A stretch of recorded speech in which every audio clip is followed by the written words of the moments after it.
So Esther is going to talk about pre-visit planning, both at the Improve Care Now level, but also sharing some case examples or some examples of how they do it at Mass General. So let's see if we can hear you, Esther.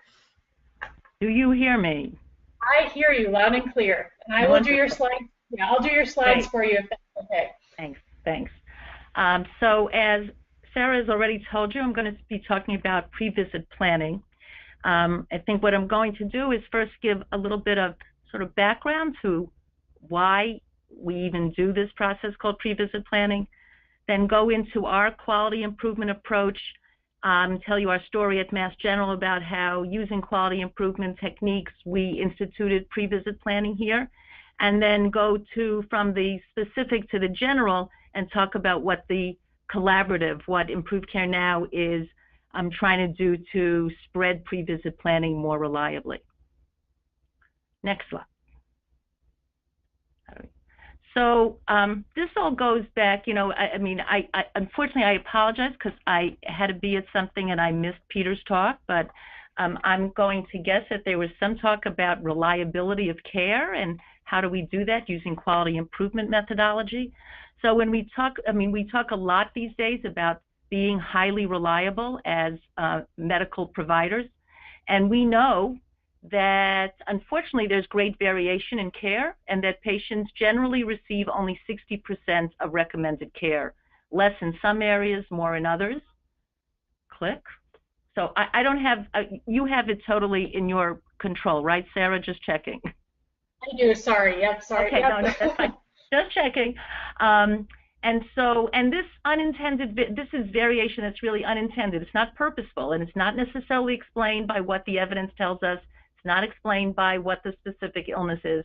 I mean, something as simple as influenza immunization, right? We're all supposed to get flu, and only about 50% in most places get the flu vaccine. And that's not because they're not supposed to get it. It's because there's a great variation of how care is provided and how patients respond to those provisions. Next slide.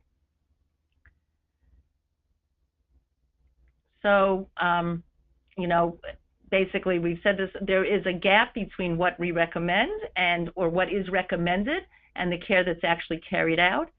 And again, the efforts now and in the collaborative a lot and in our work is how to provide more reliable care. And if medical care were more reliable, would the outcomes be better? Maybe, you know, we like to say, do what we say 100% of the time, but that goes for the provider as well as for the patient. Next slide. So this is a very classic. I don't know if Peter showed this slide. Just no, not yet. No. Okay. So this is the background, really, of a lot of what we do. This comes from an article really back in the late 90s, just at around the turn of the century, when it was, what would it take to improve care for chronic illness? And so it looked at this chronic care model, and certainly inflammatory bowel disease, Crohn's and colitis are chronic illnesses, and the approach should not be any different for the management of that globally than for any other chronic disease. And basically, in order to provide improved outcomes, it takes the community and it takes resources, self-management support, which you've already heard about, which can be provided.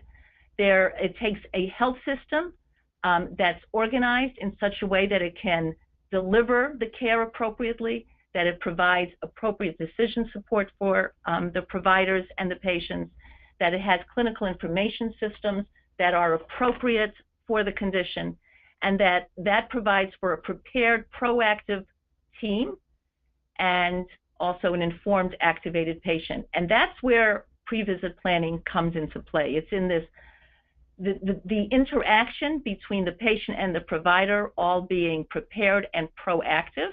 And so you've got to do a little bit of work before that interaction, that physical interaction at the visit, for that to happen. Next slide.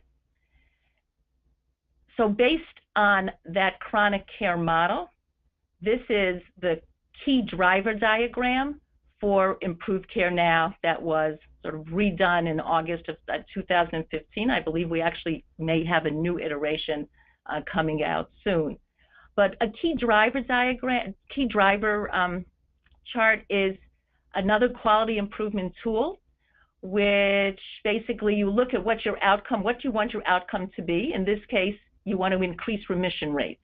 And you have a global aim of improving the care and health of all children and adolescents with Crohn's and colitis. And then you go backwards from there, and then in the beginning, you have to figure out what interventions you need to put into place in order for that to occur. And what we have here in a red square is the pre-visit planning process. And the next slide goes through, I think, some of the specific, well, not yet. So go back, right. So in pre-visit planning, we optimally would review important data through specific reports we get, and I'll show you what that is. We might obtain from or provide to the patient additional information. We might identify and arrange for needed resources during the visit. Identify certain flag variables that might need to be looked into, and when we can, meet as a team to review. So what does that all mean? That means that when you set your appointment to come in at, whatever, Tuesday at 2 o'clock, that should not be the first time that your provider starts thinking about the visit, and that should not be the first time probably that the patient should be starting to think about the visit. And that there is, because that interaction is a limited time span where if you had to think of all the things that you have to think about, there really isn't enough time to do so. And so that's where the pre-visit planning process comes into play. So the next slide, this is really for the patients. I don't know if you want to take a few seconds here to think about before your visit, and this is for the patients and the parents, before you come in at 2 o'clock on Tuesday afternoon, what would you like your care team to know before that visit? Here's another chance to use that chat box, which people have been using very well. Let's give it a second and see what people share, and I'll read a couple off for you, Esther. Mm-hmm.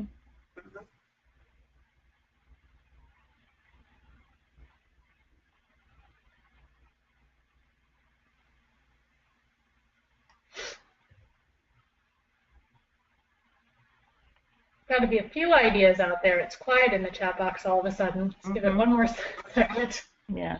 What do you wish your doctor knew before you came in to that? Oh, here we go. Sometimes I have concerns that aren't directly related to my symptoms, like whether or not I can and should be competing in sports. That's excellent. My labs, it's a good one. Let's see if there's one more.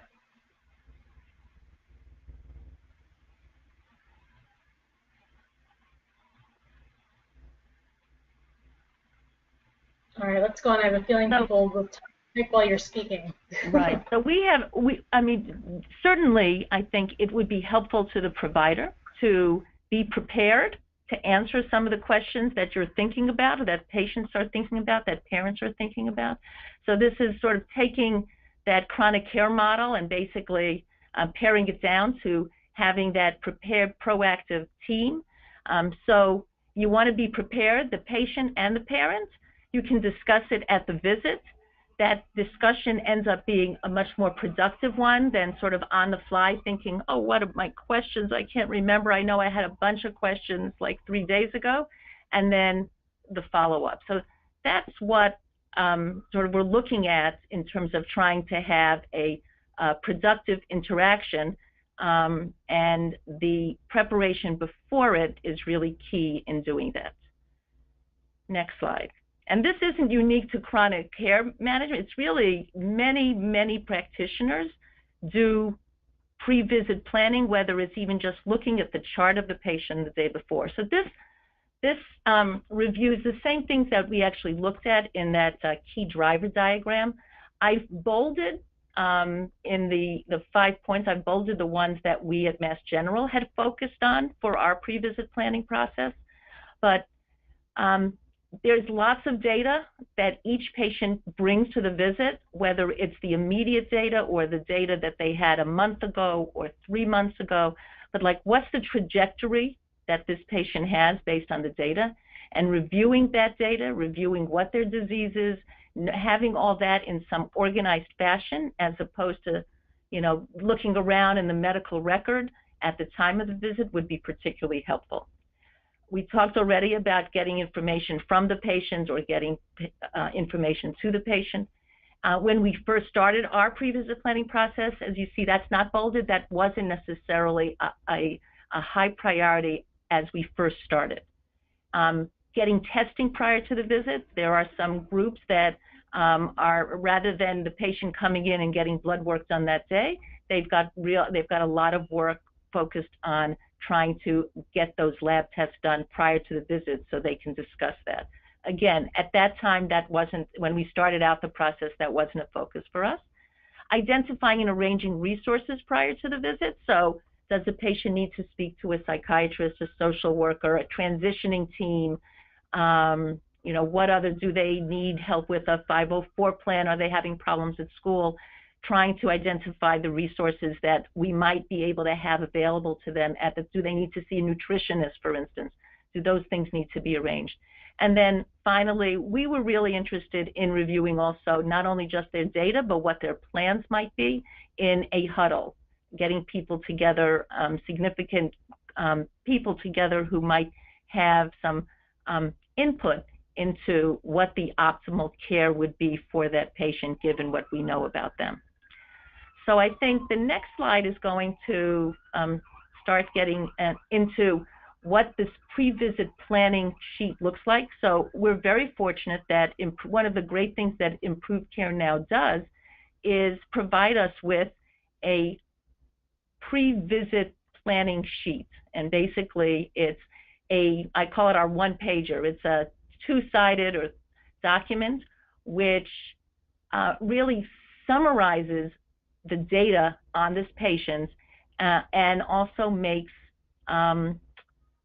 recommendations based on some of the model care guidelines on dosing of medications, whether they're appropriate, and brings things, and also recommendations regarding how often people should get blood work and things like that. So just to carry you through this, on the top it tells you what kind of disease they have. Do they have Crohn's disease? Do they have ulcerative colitis? What's the phenotype of their disease? And then it goes through what their PGA, their Physician's Global Assessment, has been for the last, 7 visits, what their nutritional status is, are they growing and gaining weight well, and what some key laboratory measures are. And so these are measures that help tell us whether this patient seems to be doing well or not doing well. It then goes into a care stratification score, and we've used this importantly to sort of target our pre-visit planning. It tells us how sick is the patient, or what is the trajectory that this patient has had, and that's based on, you can see, that's based on whether the last time they saw us, they had disease activity, whether in the last year they've been active, what their nutrition is and what their height scores are, whether they've been on steroids over the last year, and whether there are some concerning psychosocial factors, and whether they've had a hospital admission. And those things are put together to make a score. And if everything's been great for the last year, somebody's been in total remission, they haven't been on steroids, they have no psychosocial issues that we are aware of, their nutrition and their height are great, they would have a CSS score of 0. And then it goes up from there. And then it goes through the medications they're on and makes recommendations in terms of what certain levels of medication should be. Next page, next slide. And then it gives you a graphic representation of their Physician's Global Assessment and the different medications they're on down below and their lab values. And all of that you can print out and take a look at. And you can either give it to you can either have it sent to the provider that's going to see the patient, or in our case, we tend to look at them in a group meeting a week prior to the visit. Next slide. So you've heard this already. So ImproveCareNow is a quality improvement collaborative first and foremost. And so using that approach, each team in the collaborative tries to use the model for improvements, which is our quality improvement algorithm, our PDSA cycles, our plan, do, study, act cycles, to learn how to integrate pre-visit planning and some of the other techniques into our workflow. And I'm going to show you how we did that at Mass General. We also use, and you've heard of the exchange, we use that liberally to, as we say, steal shamelessly and share seamlessly, using tools that other groups may have put on the exchange that might help us better in our spread of, in our activities, in pre-visit planning and other things. And then, as I mentioned before, some centers are working on integrating the patient voice into pre-visit planning with a quality improvement lens, and some people are doing this pre-clinic labs. Actually, there was a presentation of that, a quality improvement approach to incorporating those at the visit. So again, everything I hope we do is through a lens of quality improvement. Next slide. So this is Mass General Hospital's for Children's story about pre-visit planning, but it really is the story, again, of how quality improvement can be used to incorporate these tools. So just a little bit about us. We're in Boston, Massachusetts. We have 23 doctors. So we have 3 nurse practitioners. We have 4 outpatient nurses, fellows, research coordinator, dietitian, so a lot of people. And the question is, how do we spread pre-visit planning among 700 people? And at first we had, there's no way we can do this. And we've been in part of ImproveCareNow since 2009. Oh, I was supposed to tell you this right in the beginning. So we've been in the collaborative since 2009. Next slide. Now, this just reviews exactly what I just said. Next slide.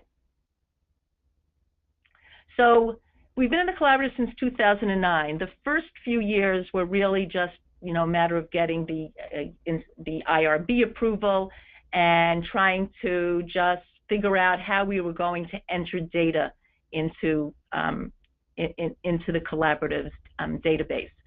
We started thinking about pre-visit planning really after we had been in for 2 years. And we were not very successful with our first attempts in 2011 and 2012. We said we can't do pre-visit planning on 700 patients. We're going to remember that care stratification score that told us whether, you know, how sick patients were. We said, well, we're going to do it first on the sickest patients. So we'll take people who have a care stratification score greater than 7. Next slide. And we were going to email the providers to let them know, just to let them know that that was the case. And then in 2013, we tried to be a little bit more proactive, and we actually looked, and 2 of us would review the cases, review the patients that had those CS scores greater than 7, and we would make recommendations. And quite honestly, we never made a recommendation that the provider was surprised at, because those generally were our sickest patients, and everybody knew who our sickest patients were, and many different things were had been tried. So those were, we call that our prior attempts at pre-visit planning, and told us what we shouldn't do going forward. Next slide. So so we finally did start getting moving on this work in 2014, and so those previous trials did inform our work. Next. Going to the community conferences, or what we used to call, I think, learning conferences, learning collaboratives, were very helpful. And in fact, we started this process after, right after a conference. Next slide. Or not next, yeah. We needed buy-in because we needed people to be willing to do this on a regular basis. Next slide. The stimulus that was driving us to make this happen was first and foremost the patients. We wanted to do a good job. And also the stimulus was going to the conference and seeing that there were other people that were getting this done. Next one. Next slide. And we needed to figure out how we would do this. There's always concern that we don't have enough time to do it. In fact, when you go to conferences, they always say, how is this going to change, in the assessment, how's this going to change what you do, or what barriers do you have? And it always says parenthesis, other than lack of time, because we all have lack of time, and that's something. But what we needed really was that just do it attitude. And next slide, that's what we came back from the 2014 conference with, we just got to do it. And so we started 1 week later. We like to say, what are you going to do? I think you showed the slide. What are you going to do next Tuesday? So you go to the community conference, you come home on Sunday. It's like, what are you going to do Tuesday? And so we said, we're going to start pre-visit planning. And in a quality improvement way, we started small, 1 doctor, 1 patient. Next slide. And you just go through the, just click. And I'm not going to go through the details of it, but this was our first ramp up. We started with 1 doctor. We started with 1, and just only patients who had a CSS score that was too high. We should have learned from our previous experience that that really wasn't going to work. And so we then, by test 3, we were doing CSS. We had no CSS requirements. And then we said, we have too many patients. We can't really necessarily look at all those patients. And so we added more patients and started paring down on the CSS score. Next slide. And so ultimately, we chose to do all patients with a CSS score of greater than 2, and that's really what the process is. This is another quality improvement tool. This is a swim lane diagram or flow diagram where it just shows the process by which we outlined to do the whole process that we ultimately came up with. And so on Mondays, our clinical research coordinator would check the schedules in the electronic medical record, would print out the pre-visit planning sheets that I went over that come from ImproveCareNow, and would flag those patients with the CSS score greater than or equal to 2 if they had persistent disease activity. On Tuesday, we meet, and we always meet. We give an hour. One of us is always available to me. We have 4 core physicians. There are 2 and then another 2. And if one of the first 2 are not available, one of the other 2 steps in. We sometimes have all 4 of us. And we review the recommendations and we review the sheets. We also sit there in front of the computer. I apologize. I wanted to get a picture yesterday of our group, and I didn't do that. But we sit there and we just basically in front of the computers go through each patient very thoroughly, and then those recommendations are then given out to the provider. Next slide.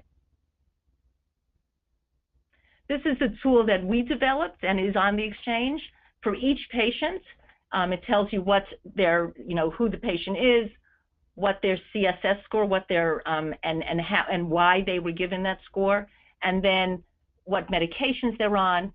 Some health maintenance information, so that when you come to the visit, it is you're focused in on as a provider, you're focused in on what the patient's going on and what's on their mind, and thinking about what's their vitamin D level, have they had an annual eye exam, if they're on 5-ASA, have they had an annual urinalysis and creatinine, if they're on a biologic agent, do they have an updated tuberculosis test, all that. And so all that is written down there.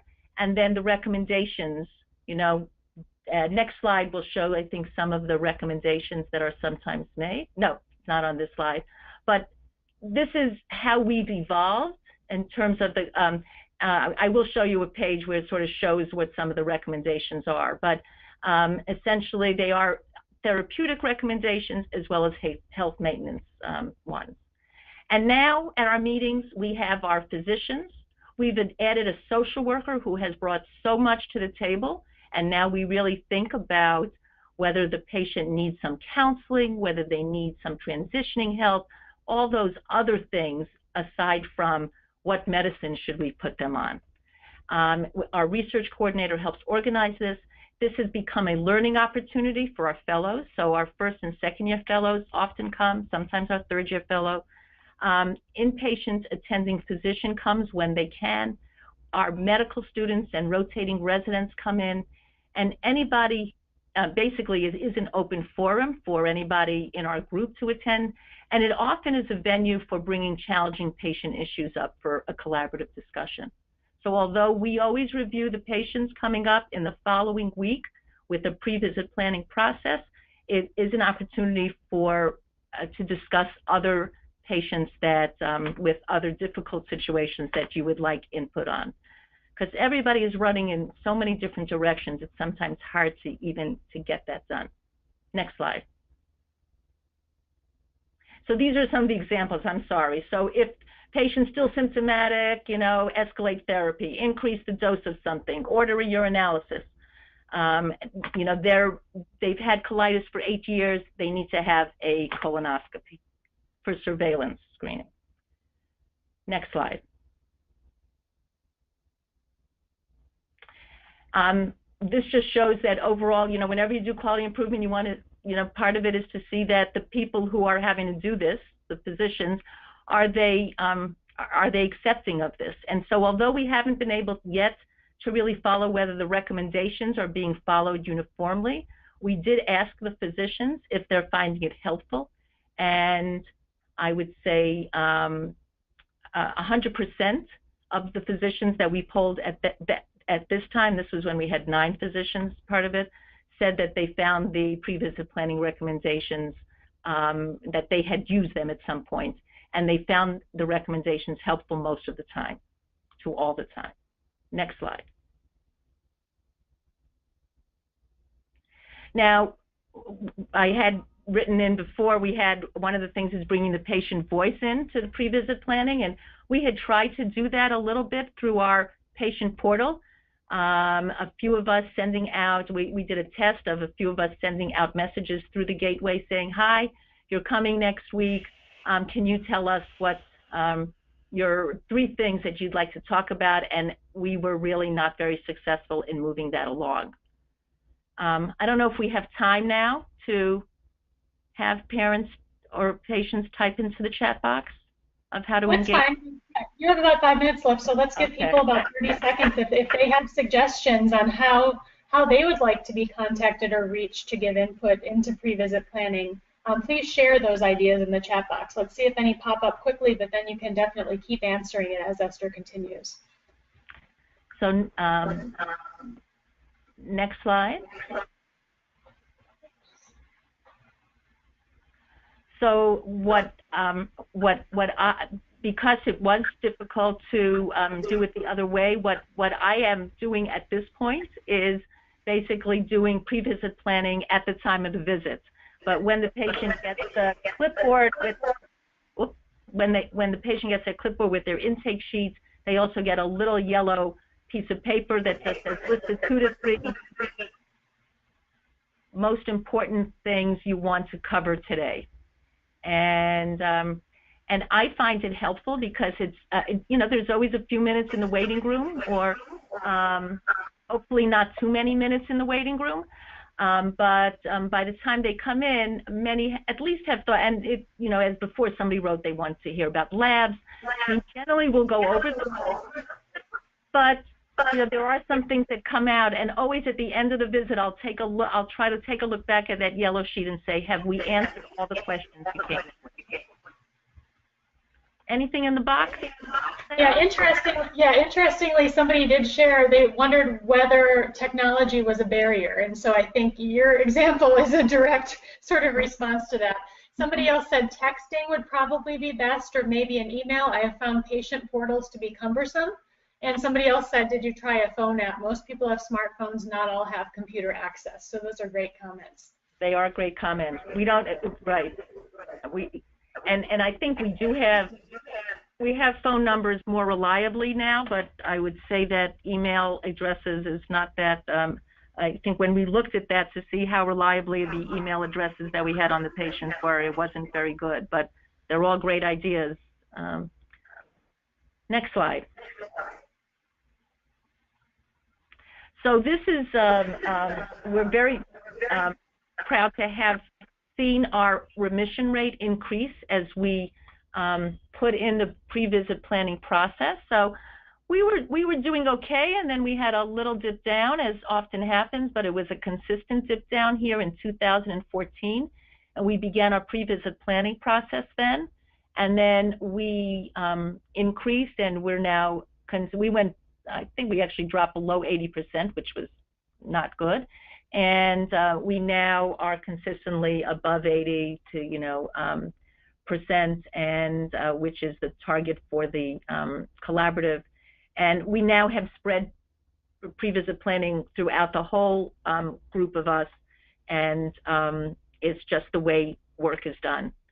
So I think we were able to show that this did work, and we didn't need us to show that because it's been shown before us, certainly many times over, that in the chronic care model that pre-visit planning does improve either whether remission rate or care, but the outcome in chronic diseases. Next slide. So taking that experience at the last collaborative practice, we wanted to say, okay, so how do we look at this in the network, and how reliably are we doing pre-visit planning in the network? So taking just my own experience, where it really took us 5 years till we really started a good pre-visit planning process that worked for us. How many centers are doing some form of pre-visit planning was our question, and then what does it actually look like? Because our pre-visit planning may very well look different than somebody else's, and the question is, well, what is ideal? What does work for people? And quite honestly, probably not one size fits all. Next slide. And so before the last community conference, we sent out a survey to everybody. We call it pre-work. And we found actually, next slide, that our pre-visit planning process, no, I'm sorry, you can go to this, that's fine, that 81% of eligible centers responded to the survey, and that 80% of the centers are using some form of pre-visit planning. So just going back a little bit in terms of thinking about reliability, about 80% means that it's so failure in greater than 20% of opportunities considered in the reliability world chaotic. So, it's obviously there's a lot of good work being done, and 80% of centers are doing it. We still have 20% of centers that, that the collaborative needs to help facilitate and move along so that this process, which we know is an important process, can be done. Next slide. And this is just a very quick overview of the survey. So in terms of some of the things we were looking at, some of the specific details, does the pre-visit planning include health maintenance recommendations? We've looked at that, so vitamin D level, have they gotten a flu vaccine, things like that. Less than half do that routinely during their pre-visit planning process. Does pre-visit planning consist of a multidisciplinary team reviewing patients together? Again, less than half do that. So it shows you that pre-visit planning looks very different in different places. And then finally, does pre-visit planning include patients and parents? There is only 6% of centers that actually have that. So we have some room to go. So at the community conference, our call to action to the centers was that we should review our survey and really treat it as a checklist for what we had there were different sort of steps along the pre-visit process, and to treat that as a checklist of, like, are we getting that done? Are we getting that done? And we were going to try to look at that as a collaborative and see if we can identify barriers to moving that way, and how can ImproveCareNow help facilitate and remove those barriers. And each center needs to obviously look at themselves and see how can we individually remove barriers to moving that process. So again, it's the just do it mentality. Next slide. So this is a call to action for the parents and the patients. I mean, I would say that probably most of my patients don't really know what the process is that goes into prior to their visits.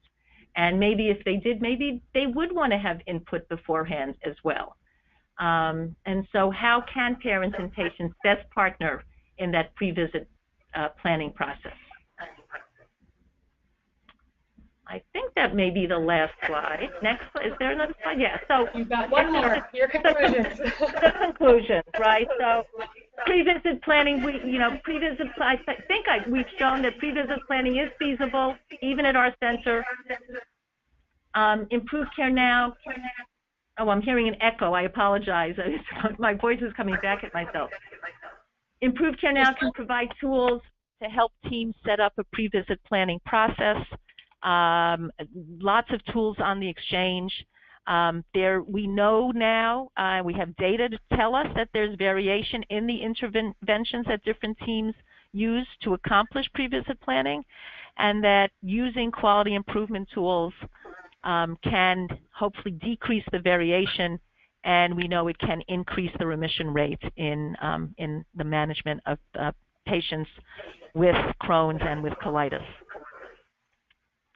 And with that, excellent. I think that's your last one. Thank you so much, Esther.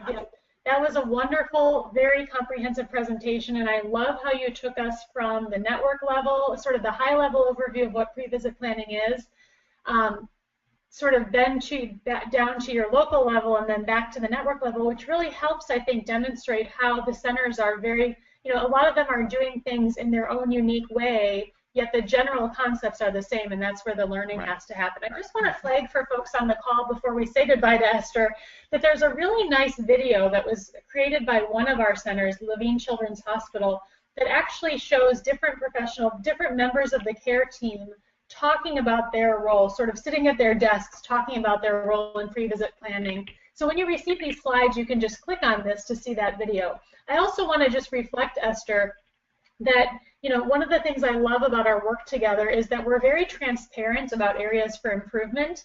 And I think the fact that you selected these particular survey findings, it's inspiring to me that the centers are now going to dig into improving these areas, but also that we have this wonderful community of patients and parents who can find out, who can take it upon themselves and who can be kind of engaged in discussions with their clinical teams about how to improve pre-visit planning from their perspective. So this was a great opportunity for you to give us sort of the background knowledge that might be needed to prompt those conversations. So thank you so much. There were some great comments. There were some great comments in the chat box. Actually, towards the end, oops, sorry about that. Somebody typed one that I just wanted to share quickly, which is, having trouble getting the questions to open, sorry. I may have to come back to that. I can't get my question box to open. So thank you, Esther. Thank you for the time that you gave us. Thank you for listening.